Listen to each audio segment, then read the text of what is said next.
njëkk ba loolu amul woon da nga daan toog ñu ñëw seet si la dox si la moo tax ñuy wax dox ànd doxaan dem ànd ak kenn ngeen dem waxtaan ak kilifa yi ñu may la nga dugal sa kër mais tey xale yi mayante nañ te demuñu jàkka ja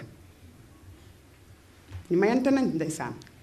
yow amagoo borom kër te xamuloo ndax kooku dina la takk ngay fóonanteeg moom di ànd ak moom di dem plage bu ñu waxee nga ni diw laay génnal du yàgg nga xool sa portable wala portable am nga bett ko am na ci beneen jigéen na ngi ci di gis nga message am nga meroog moom bàyyi ko dem ci beneen góor mu dem ci beneen jigéen mooy série film yi ñu lay tegal rek film bi bu ñu la ko tegalee ñaar ñii dañoo ànd ba mu yàgg ñu xulloo am na ku jigéen bu dox seen diggante film bi di dem